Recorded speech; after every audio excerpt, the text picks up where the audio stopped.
KWalker, the president of New Beginnings organization. And of course, Pastor Walker, we promised that we'd give you an opportunity to, to talk about some of the support that you find for the New Beginnings organization and some of the other things that we might be able to do as a community and as an area to help you do what you're trying to do. Okay, Dr. Haney, one thing, our goal with New Beginnings organization is to be in every institution in the state of Tennessee, in every penal institution in the state of Tennessee with chapters of NBO operating and people participating, producing constructive citizens that come back into our society. I think a lot of times what we do in society, we follow the criminal from the crime scene all the way to the door of the prison system, and then we sort of forget about them. I don't care how bad the crime was and how often it was televised. When they get through the court system and to the door of the prison system, they're forgotten about. But we have to realize, a person sentenced to prison, everybody does not get life without parole. And some of them that has gotten life without parole have had that overturned and are out of the prison system. My point is that criminals do return back into society. Those that have been convicted of crimes do return back into society. My thing is, how do you want them to return? So if you want them to return as the same person they were when they went in, or even worse off than they were when they went in, or do you want a person that has been changed, that has actually changed themselves, have gone through some processes, have really come to grips with themselves and know who they are, and now they're coming back into society to contribute to society? Because, you know, the ex-convict could very well be your next door neighbor. Now, how do you want your next door neighbor to be, knowing that you just come out of the prison system? We're looking for people that want to involve themselves with the New Beginnings organization.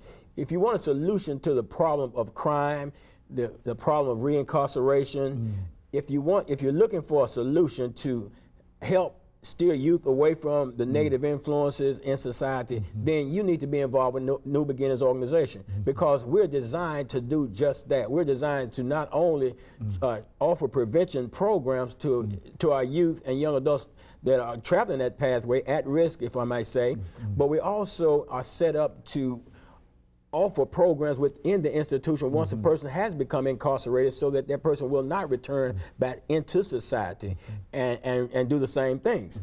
And we're also developing programs that will help the individual once they enter back into society, help them to make that very serious transition that they need help in making, because they need to be helped. You know, we just can't expect a person to go in, warehouse them and let them do time and then send them back out with nothing inside of them that's going to help them function in society.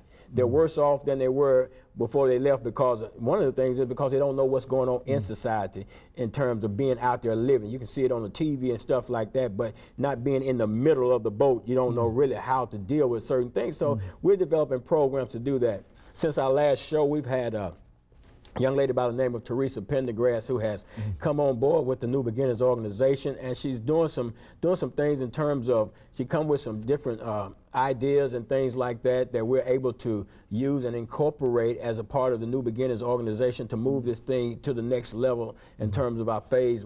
We got phase 1 up and running in River Bend now. And I need to add to it, Dr. Haney, that last week we just had a graduation. We graduated 11 people in our organization that have went through the 9 months, and I need to say that the curriculum is a 24 lesson, 9-month curriculum. And that's what we do. We give birth at 9 months to a new individual. And now we're working on programming called maintenance and motivation type program that they'll go into a phase 2, and then a phase 3 when they're coming out of the system. So we're constantly developing, and we need folks that will sow their time, their resources. The New Beginnings organization right now, we're not having any funding right now. The funding that we're having right now is based upon the inmates funding certain things, sending money into the account and stuff like that, and a few dollars that I put in myself. But other than that, we don't have any funding. We're seeking people that know where the money is, that know where the grants are, can point us in the direction that can actually get in here, write some grants for NBO, help us get on our feet. Somebody that may have an office space, want to donate an office space. We need computers. We need all kinds of stuff so that we can set up computer labs and things like that.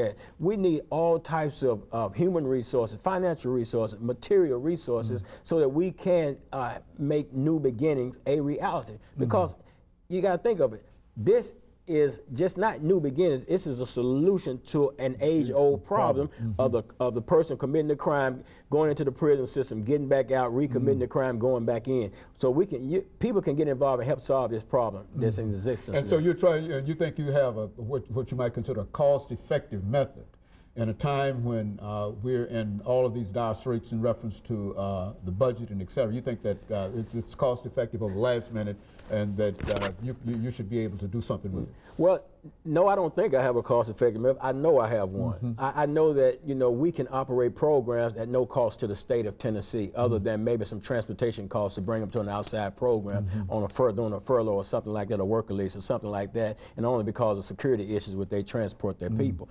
But it's definitely cost effective. It'd be at a cost, at no cost to the taxpayer. You can take that money and funnel that money that you're spending on corrections into education. Very good. And of course, Pastor Walker, let me thank you over the last 25 seconds that we have here for bringing us that excellent information. Each time that you come, you talk about some issues that many of us never or rarely reflect on.